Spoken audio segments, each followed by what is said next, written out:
안녕하십니까. 실전경매 노하우 87번째 시간 앤손입니다. 오늘부터 4시간에 걸쳐 건물의 현장 답사에 대해서 말씀드리고자 합니다. 건물이라고 하면 아파트나 주택 등도 있고 상가 등 그 형태가 다양하죠. 또 경매 목적에 따라 살펴보는 것이 다른데요. 상가나 상가주택 등 상업용 부동산을 고를 때는 특히 상권이나 경쟁시설 조사를 통해 영업상태, 층별 업종 구성, 이용 현황 등을 확인해 두는 것이 좋습니다. 물건이 마음에 든다면 여러 차례 현장 답사하는 것이 좋은데요. 경매 초보자의 경우에는 아무리 살펴봐도 놓치는 부분이 생기기 마련이죠. 그런 사례를 통해 더 자세히 알아보도록 하겠습니다. 건물을 답사할 때 여러분들이 유의할 점에 대해서 오늘 공부하실 거고, 또 건물은 그 점유하고 있는 사람들이 중요하니까 전입 세대 열람, 그리고 점유자를 어떤 방식으로 확인할 건지에 대해서 공부하시겠습니다. 자, 현장 답사를 건물의 답사와 토지의 답사로 나눠서 구체적으로 설명하겠습니다. 자, 건물의 답사는 역시 아까 이미 말씀을 드렸던 공부를 일단 보셔야 되겠죠. 등기부, 건축물 대장. 자, 이것이 다가구 주택 같으면 토지 등기부까지 이렇게 미리 공부를 확인을 하셔야 되겠고요. 자, 건물의 답사에서 중요한 것은 점유자에 대한 확인이라고 말씀드렸습니다.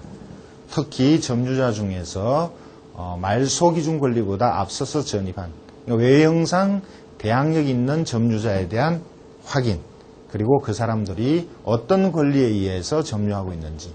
그러니까 외형상 외형이 아니고 진정하게 대항력 있는 임차인인지를 반드시 확인해야 된다라고 말씀드렸습니다. 자, 점유자에 대한 기록은 법원의 기록에 있어서는 집행관이 조사한 현황조사서가 있죠. 자, 이 현황조사서는 집행관이 경매가 시작되면 바로 현장으로 가서 조사한 기록입니다. 자, 그리고 점유자가 스스로 법원에 권리신고한 권리신고가 있습니다. 자, 이 두 개의 기록은, 자, 현황조사서는 현황조사서라고 따로 나오기는 합니다만, 자, 이 두 개를 뭉뚱그려서 매각물건 명세서에 기록되죠. 자, 그래서 임차인이 현황조사할 때의 이 내용과 권리신고한, 스스로 권리신고한 내용이 당연히 내용이 같아야 된다라고 말씀을 드렸고, 자, 그리고 여러분들은 이 매각물건 명세서에 임차인에 대한 기록을 아주 중요시해야 된다라고 말씀드렸습니다. 자, 임차인이 전입하고 확정을 받고 결국 배당 요구한 기록 모두가 이 매각물건 명세서에 나타나죠. 자, 그래서 대항력이 있는지 없는지도 이 기록을 보면 나타날 테고, 대항력이 있다 하더라도 자, 확정일이 빨라서 모두 배당받는다면 여러분에게는 아무런 문제가 되지 않는 그런 임차인이 되겠죠. 자, 법원의 기록만 그대로 믿을 수가 없으니까 여러분들은 자, 이것을 전입세대 열람을 하셔야 된다는 거죠. 자, 이 전입세대 열람은 동사무소에서 하실 수가 있습니다.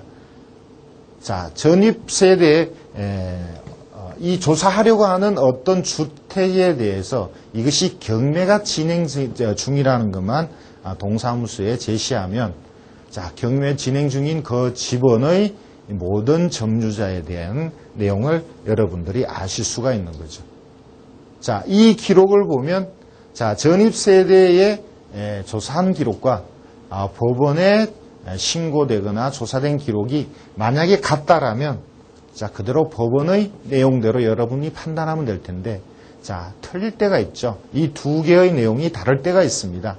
다른 것 중에서 아까 말씀드렸던 외형상 대항력이 있는 전입자. 자, 그것이 누군지 당연히 현장을 찾아가서 이제 조사를 하셔야 됩니다. 자, 현장에 가시면 당연히 점유자들을 만나실 수가 있을 텐데, 자, 간혹은 비어져 있어서 사람이 없을 때도 있죠. 그렇다면 여러분은 여러 번 현장을 방문을 하셔야 됩니다. 자, 현장에 가셔서 여기에 달라진 내용을 당연히 본인을 만나서 확인을 하셔야 되겠고, 만약에 다가구 주택 같으면 자, 그 중에 점유하고 있는 누구를 붙들고 자, 여러분들이 의아해하는 그 내용에 대해서 현장에서 만난 임차인에게 물어보시면 되겠죠. 자, 특히 임차인 중에서 자료상으로 전액 배당을 받는 임차인은 낙찰자인 여러분에게 아주 우호적입니다. 자, 임차인 중에서 배당을 못 받는 사람은 여러분이 뭘 물어봤을 때 협조적일 수가 없죠. 그래서 여러분들이 현장에 가서 본인을 만나서 묻거나 아니면 다른 임차인을 만날 때는 이 임차인이 배당을 다 받는 우호적인 사람을 찾아서 물어보시기를 권합니다. 자, 그렇다면 여러분들은 임차인에 대한 내용뿐만 아니고 그 주택 전반에 대한 좋은 점, 나쁜 점을 이 임차인으로부터 여러분은 들으실 수가 있을 겁니다. 자, 건물을 답사해서 여러분들이 또 알으셔야 될 내용은 당연히 건물에 앞으로 들어가게 될 비용이 되겠죠. 자, 이 비용은 여러 가지가 있을 수 있습니다. 자, 수리비도 있을 수가 있고요. 자, 명도비도 있을 수가 있죠. 자, 수리비도 단순한 수리비가 있을 수 있고, 부동산의 가치를 올리기 위한, 리모델링하기 위한, 아니면 증개축하거나 대수선하기 위한 자, 그런 비용까지도 여러분들은 이제 검토를 하셔야 되겠죠. 자, 참 요 비용을 말씀드리기 전에 하나 제가 더 말씀을 드렸었어야 되는데, 자, 현장에 가셔서 여러분들이 임차인에 대해서 조사를 하실 때 특별한 임차인이 있을 수 있다라는 거죠. 자, 어떤 거냐면, 자, 경매를 여러분들이 관심을 가지시다 보면 경매를 한 번이 아닌, 현재 진행하고 있는 것이 이게 경매가 처음이 아닌 이전의 경매를 한 번 또는 두 번 이미 진행했던 사건을 만나실 때가 있습니다. 자, 그런 것을 저는 종전 임차인이라고 얘기를 하는데요. 다시 말씀드리면 현재 경매를 진행하고 있는데 그 이전에 이미 경매를 한 번 진행했었고, 그 이전 경매에서부터 지금까지 계속 임차인으로 있는 사람을 저는 종전 임차인이라고 합니다. 자, 이 사람은 전번에 경매를 당한 채무자일 수도 있습니다. 자, 이 사람들의 어떤 권리가 있느냐는 사실 이미 경매가 끝난 종전의 경매 내용을 보셔야 됩니다. 자, 종전 경매의 사건을 여러분들이 검색하셔서 그때 현재까지 남아있는 이 임차인이 그때는 주인이었나 아니면 그때도 임차인이었나, 자, 이런 기록을 보셔야 현재의 이 사람의 권리에 대해서 판단할 수가 있습니다. 자, 조금 내용이 어려운 것 같은데요. 자, 이 내용은 주택임대차 보호법 할 때 아주 상세히 사례를 들어서 말씀드리겠습니다만, 자, 어쨌든 경매를 처음 하는 경우에 임차인 채무자가 아닌 이미 경매를 한번 겪은 내용의 임차인 또는 채무자는 다른 권리가 있을 수 있다는 것을 미리 말씀을 드립니다. 자, 또 여러분들이 현장을 답사하셔서 하나 확인하셔야 될 것이, 자, 사람이 없는 경우입니다. 자, 폐문부재일 경우죠. 자, 폐문부재하고 비슷한 것이 완전한 공실일 때도 있습니다. 자, 두 가지가 조금 사실은 다르죠. 자, 폐문부재라는 것은 문을 잠가 놓고 사람이 없다는 거죠. 자, 일시적으로 없는 것이 아니고 짐을 두고 사람은 행방불명이, 자, 그런 경우인데, 자, 이것이 정말 폐문부재이면 이것은 뒤처리가 아주 어려울 때가 있습니다. 자, 그래서 주변 사람들에게 물어보셔야 됩니다. 자, 계량기가 돌아가지 않는데 바깥 창문으로 보니까 아직 짐이 많이 있는 것 같다. 앞집에 물어보니까 이사 간 것 같지는 않은데 사람이 오랫동안 들어오지 않는다. 자, 그렇다면 이것은 폐문부재에 있는데, 자, 이것은 낙찰받고 이 짐을, 안에 있는 짐을 꺼내기가 절차상 무척 어렵다는 거죠. 그래서 여러분들이 폐문부재일 경우에는 낙찰을 받는 것을 될 수 있으면 피하시기를 권합니다. 자, 공실이라면 사람이 살지 않고 완전히 비어져 있다면 그렇다면 이것은 쉽게 판단할 수 있습니다. 자, 낙찰받고 들어가시면 되고, 자, 수리하는 문제, 자, 이런 문제만 고려하시면 되죠. 이것은 거리낄 것이 없으니까 폐문부재와는 정반대에 있습니다. 자, 여러분들이 입찰을 경매를 하시다 보면 자, 이런 것들을 만날 수가 있는데, 자, 실제 사람이 있는지 없는지를 자, 많은 경험, 간접적인 경험으로서 이것을 여러분들은 판단할 수 있으셔야 합니다. 자, 이러한 내용으로 실제 사례를 좀 더 보겠습니다. 저와 함께 자료를 보실까요? 경기도 광명시에 빌라가 경매로 나왔습니다. 40평방 정도 되고요. 자, 소유자 채무자가 조 씨입니다. 자, 2005년 10월 달에 7천만 원, 그리고 한 번 유찰된 후에 5,100만 원에 낙찰된 사건입니다. 자, 아래쪽의 기록을 잠깐 볼게요. 자, 여기서는 특별한 내용이 없습니다. 자, 법원의 기록에 임차인으로 두 사람의 이름이 올라와 있습니다. 자, 점유하고 있는 위치는 미상이고 전입일자, 보증금, 대항력 이런 것이 전부 미상으로 기록되어 있습니다. 자, 전입일자만 말소 기준 권리보다 늦네요. 빠르지는 않습니다. 자, 이러한 기록들이 과연 뭔가? 자, 여러분들은 이것을 임차인으로 생각하시면 안 됩니다. 자, 간혹 임차인일 때도 있습니다만, 자, 법원의 집행관이 현장을 방문해서 소유자, 채무자가 아닌 사람은 일단 모두 임차인으로 기록합니다. 그런데 이 사람들은 대체적으로 보면 소유자, 채무자의 가족인 경우가 많습니다.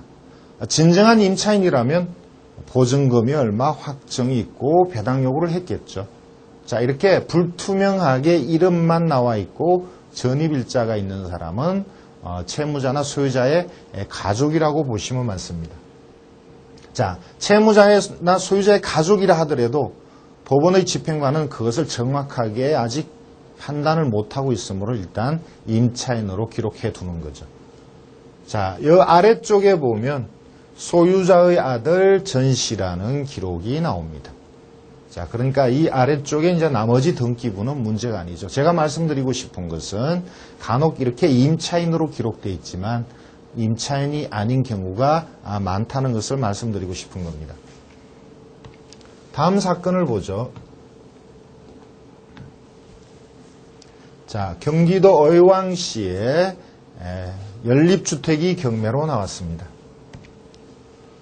자, 42평방미터고요. 감정가가 1억이고, 자, 한번 유찰된 후에 감정가를 넘는 금액에 낙찰이 되었습니다.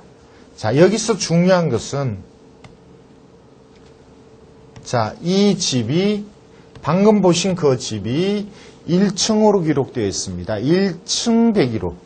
그런데 아래쪽의 기록을 보면 이 집이 1층이 아니고 지층이라는 거죠. 자, 여러분들은 이것을 만약에 못 보셨다면 큰 실수를 하는 거죠. 자, 1층인 걸로 알고 의왕은 여러 가지 호재가 많은 데입니다. 재개발과 관련된 지역입니다. 자, 재개발한다면 지층이나 1층이나 아주 큰 차이가 나지는 않습니다만, 자, 분명히 법원에서 이것을 현황이 지층이라고 기록했는데 여러분들이 그걸 모르셨다면 그것은 여러분들의 부담으로 남습니다. 물론 현장 답사 때 이것이 당연히 밝혀져야 합니다. 만약에 여러분들이 자료를 못 보셨다 하더라도 현장을 가셨을 때, 자, 보시는 바와 같이, 자, 이렇게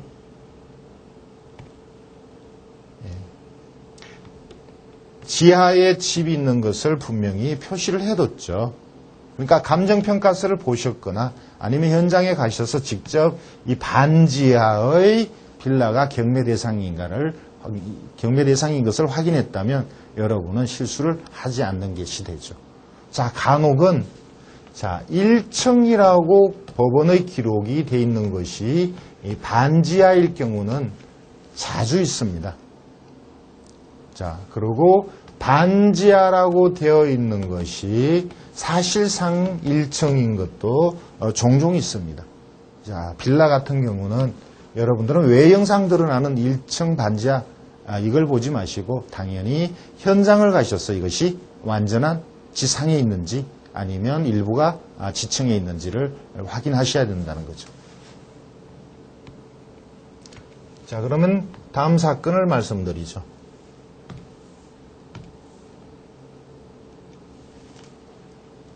자, 이것은 제가 빌라를 찾아갔는데 잘못 찾아간 내용입니다. 자, 여러분들이 현장 답사를 하시다 보면 토지 같은 경우 못 찾고 돌아오는 경우가 간혹 생깁니다. 요즘 들어서는 감정평가서나 차량 내비게이션이나 또는 지적도가 잘 나오니까 못 찾고 돌아오는 경우가 드뭅니다만, 자, 예전에는 토지 같은 경우 못 찾고 돌아올 때가 많았습니다. 그런데 주택의 경우는 잘못 찾는 경우가 거의 없는데, 자, 이 사람의 일이라는 것이 이것이 처음에 잘못 꼬이면 여러분도 착각에 빠져서 이런 경험을 하실 수가 있다는 거죠. 자, 최종적으로는 제가 실수를 하지 않았습니다만 처음에 잠깐 실수한 얘기를 같이 한번 보시죠. 자, 기록상에 이렇게 나와 있습니다. 좀 밝은 색깔의 붉은 벽돌이 경매 대상인 빌라입니다. 자, 면적이 35평방이니까 좀 작죠. 자, 방도 2개라고 되어 있습니다. 자, 감정가는 뭐 그저 그 정도 한다라고 판단을 했습니다. 자, 이것이 실수요자가 필요해서 자, 현장을 답사하기로 했었는데, 자, 현장을 답사할 때, 자, 이 지도를 봤습니다. 자, 경매 대상인 빌라는 여기에 위치해 있죠.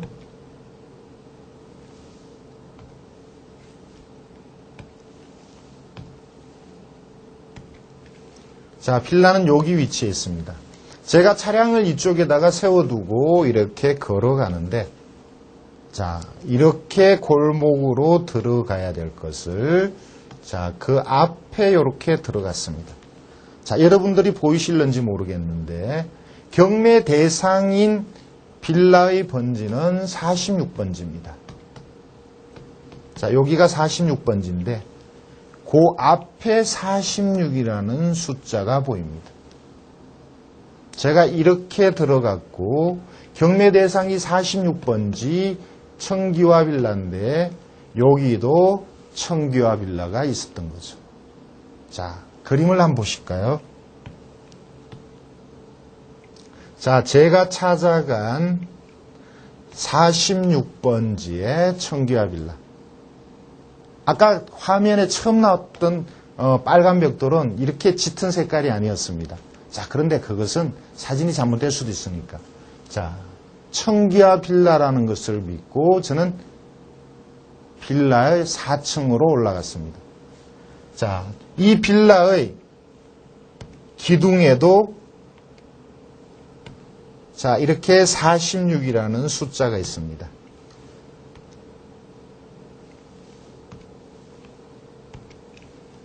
자, 그런데 정확하게 말씀드리면 이 빌라는 42에 46입니다. 제가 찾는 빌라는 46입니다. 자, 우연히 42에 46인데 이런 것은 이 숫자는 눈에 들어오지 않았습니다. 더군다나 여기가 청기화 빌라니까요. 자, 올라가서 자, 초인종을 누르고 자, 어른은 안 계시고 꼬맹이만 있습니다. 꼬맹이에게 빌라 경매 얘기는 못하죠. 자, 그냥 내부를 둘러보고 집이 무척 크다는 것을 알고 놀랐습니다. 자, 그러고 엄마 언제 오시냐? 엄마 성함이 어떻게 되냐? 이렇게 물어봤죠. 자, 자료를 한 번 더 보실까요? 여기에 채무자 소유자는 김씨입니다. 여자분입니다. 제가 올라가서 물어본, 꼬맹이에게 물어본 엄마의 이름은 이 사람이 아니었습니다. 꼬맹이들에게 교육을 제대로 시켰다. 이렇게 생각하고 저는 사무실로 돌아왔죠. 자, 사무실에 돌아와서 다시 입찰 들어갈 물건에 대해서 다시 판단을 하는데 그때 이 지도에 뭔가 착오가 있었던 걸 느낀 거죠. 자, 여기가 46번지. 근데 여기는 42에 46이죠. 그리고 벽돌 색깔이 짙은 붉은색이고 경매 대상은 밝은 붉은색이죠. 자, 그래서 다시 방문하였습니다. 자, 이것이 경매 대상인 청규화 빌라입니다. 제가 잘못 찾아간 것은 여기입니다. 색깔이 다르죠. 그리고 가까이 위치해 있었습니다. 자, 여기는 제가 처음 간 여기보다는 면적이 좁았습니다. 자, 최근에 지었지만 가치는 여기가 더 나았습니다. 자, 어쨌든 여러분도 주택을 찾을 때도 잘못 찾을 수 있다는 것. 토지는 자주 일어나는 일입니다. 토지는 특별한 표시가 없기 때문에 여기가 경매 대상이라고 생각해버리면 거기가 맞는 것처럼 느껴지죠. 자, 정확한 물건을 찾으셔야 됩니다. 물건은 그 가치가 제각각 다 다르죠. 자, 만약에 여러분이 이것을 제가 낙찰받은 것으로 알고 나중에 낙찰받고 이 집을 찾아가서 집 비껴달라고 했다면 자, 어떤 내용이 나왔을까요? 무슨 큰일이 났겠죠. 불상사가 있었을 겁니다. 다행히 저는 이것이 잘못된 걸로 발견하고 이것을 최종적으로 낙찰을 받았습니다. 여러분들도 제3 확인하시는 습관을 기르셔야 합니다. 다른 사건을 말씀드리죠. 자, 이것은 오래전에 인천의 아파트를 답사한 사건입니다. 자, 2003년 사건이고요. 자, 경매는 2004년에 이루어졌는데, 자, 동춘마을 아파트 68평방미터. 자, 1억 3천짜리가 자, 두 번 유찰되어서 6,300까지 떨어진 사건입니다. 자, 이 사건에서 제가 말씀드리고 싶은 것은, 자, 여러분들도 똑같습니다만, 자, 이렇게 외형상으로 나타난 점유자를 어떤 식으로 파악을 해야 될까? 자, 거기에 대한 얘기입니다. 자, 이 송씨를 보면 전입일자가 89년으로 되어 있습니다. 현재의 소유자가 소유권을 취득한 것은 2001년이고 2001년 소유권 취득한 날 같은 날 국민은행에 저당이 있습니다. 자, 여기 기록에 송씨는 소유자 송씨와 남매가 아니라는 기록이 나옵니다. 자, 남매이다. 남매라도 임대차는 성립하죠. 경우에 따라서는 남매여서라기보다는 자, 그 이전 소유자와 이 송씨 누나가 임대차 계약했다면 경우에 따라서 대항력이 있을 수도 있다라는 거죠. 자, 이것이 가격이 두 번 유찰된 것도 대항력의 가능성 때문이라고 저는 생각을 했습니다. 자, 그런데 자, 현재로 봐서는 소유자의 누나라는 거죠. 자, 그렇다면 진정한 임차인이 아닐 수 있다라고 봤는데, 자, 등기부를 좀 꼼꼼히 보면 여기서 전 소유자의 이름이 나옵니다. 자, 전 소유자가 양씨고 누나가 아주 오래전에 동생이 소유권을 취득하기 12년 전부터 여기 살았다. 자, 이것은 보통 일이 아니죠. 그래서 제 생각에는 89년에 전입했을 때 이 누나는 전 소유자하고 관련이 있지 않을까. 이렇게 생각한 거죠. 자, 다시 말씀드리면 전 소유자 양 씨가 경제적으로 문제가 있으니까 처남인 송 씨에게 소유권을 넘겨주고 계속 점유하고 있는 게 아닐까 이렇게 생각을 했습니다. 그리고 동사무소에서 가서 제가 물어본 것은 자, 송 씨의 남편의 성이 양씨죠? 이렇게 물어봤습니다. 자, 여기 누나인 것은 벌써 기록에 나와 있으니까 누냐냐 아니냐는 물어볼 필요가 없죠. 자, 송 누나가 전 소유자 양 씨의 가족이라면 더 이상 생각할 것 없이 대항력이 없습니다.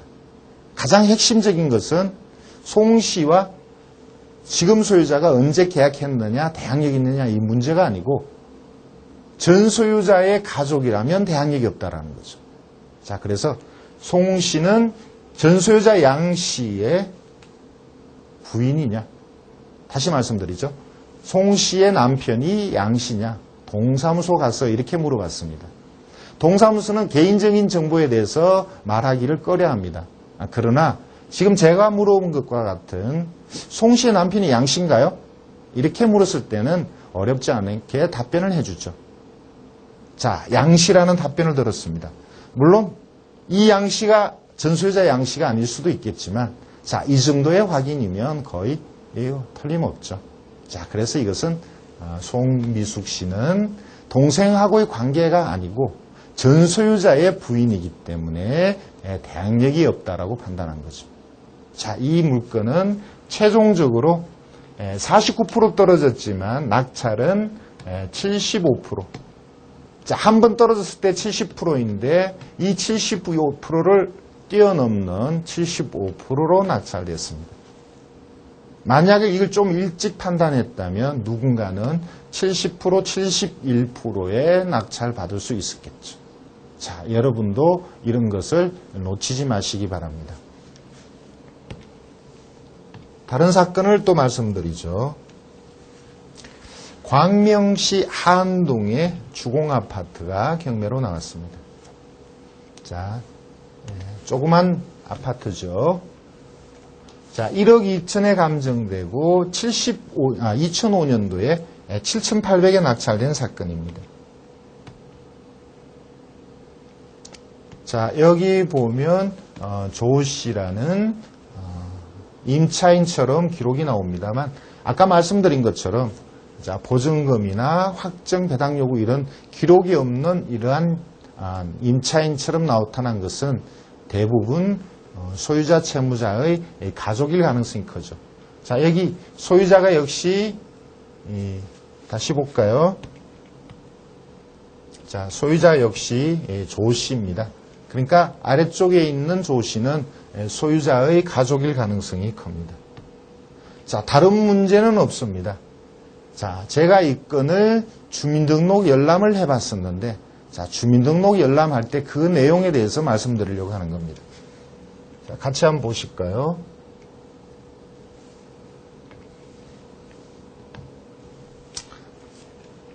자, 아까 조 씨가 여기 나왔죠. 그림이 좀 작습니다만, 자, 위에 보면 조 씨, 자, 그리고 이렇게 본인 이름이 나와 있습니다. 여러분들도 앞으로 경매와 관련된 주민등록 열람할 때 이런 내용을 전달받으실 텐데, 자, 이것이 어떤 내용인지, 어떤 의미인지를 알고 계시라는 뜻입니다. 자, 조 씨 같은 경우는, 자, 그 세대의 단독이니까 본인 이름, 최초 전입자 이름이 같은 이름입니다. 자, 그런데 그 아래쪽에 이 씨가 있습니다. 자, 이 씨는 2004년 10월에 전입했습니다. 세대주가 2004년 10월에 전입했다고 그래서, 자, 임차인은 2004년 10월부터 임차인으로서의 권리가 있다. 이렇게 생각하면 잘못됐다는 거죠. 자, 그 뒤에 보면, 자, 이 씨와 가족인 다른 최 씨. 최 씨는 2003년 1월 전입입니다. 자, 세대주는 2004년 10월, 다른 세대원은 2003년 1월이라면 이 중에 빠른 날짜에 임차인으로 들어왔을 가능성이 있다. 이렇게 보셔야죠.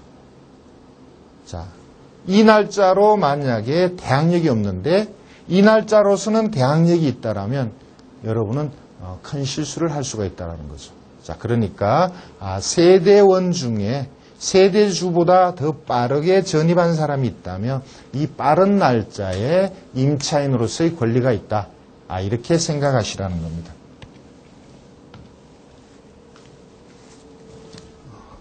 계속해서 자료를 보실까요? 자, 의정부의 아파트가 경매로 나왔습니다. 60평방미터 정도 되는 아파트고요. 2004년도에 1억 500에 감정이 됐었고, 자, 2번의 미납이 있었습니다. 자, 뭔가 복잡한 내용이 있는 듯합니다. 최종적으로 2005년 4월에 5,800에 낙찰이 된 사건입니다. 자, 어떤 내용이 있을까요?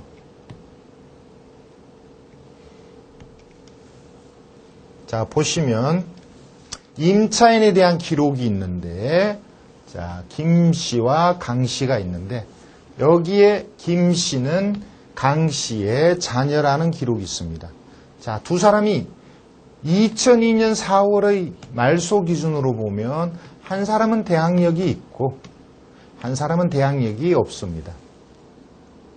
자, 여러분은 조심하셔야 될 게, 지금은 그렇지 않습니다만 2005년 이전에 이 두 사람의 주민등록을 열람하면 세대주인 엄마의 전입일만 나왔습니다. 세대주의 엄마인 전입일 2003년 1월만 나오니까 외형상 대항력이 없는 걸로 보였다는 거죠. 자, 이것이 2005년도에 주민등록법이 바뀌어서, 자, 이것을 열람하면 앞에 보셨던 것처럼 세대주 2003년, 자, 이거보다 더 빨리 전입한 만약에 세대원이 있다면 99년, 자, 이렇게 지금은 2005년 이후는 이렇게 나옵니다. 그래서 뒤에 99년이 덜어놨다는 거죠. 2005년 이전에는 이 내용이 나오지 않고 세대주가 원래는 김씨 따님만 전입해 있다가 만약에 세대주가 들어오면 따님은 여 밑에 들어가 버리고 엄마의 기록만 나왔다는 거죠.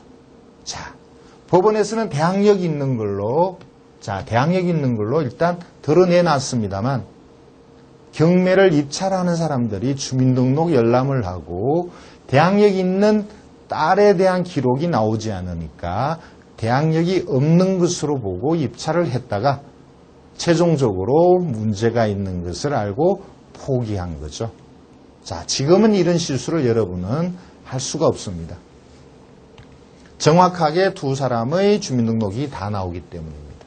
자, 최종적으로 낙찰받은 사람은 5,800에 낙찰받았으니까 3,200을 인수하고 8,000, 9,000에 낙찰받은 거니까 감정가보다는 다소 저렴하게 받았죠. 자, 여러분들도 이렇게 잘못되지 않도록 하셔야 합니다. 주택의 점유자는 여러분들이 낙찰받은 이후에 명도나 대항력 임차인의 인수와 관련이 있기 때문에 철저하게 조사해야 됩니다. 자, 점유자에 대한 권한이 정확하게 확인이 되지 않을 경우 동사무소에서 그 직원에게 물어보거나 아니면 다가구 주택의 경우 정상적인 임차인에게 또는 아파트는 아파트 관리소나 이주민에게 물어보면 그들의 권한을 알 수가 있습니다.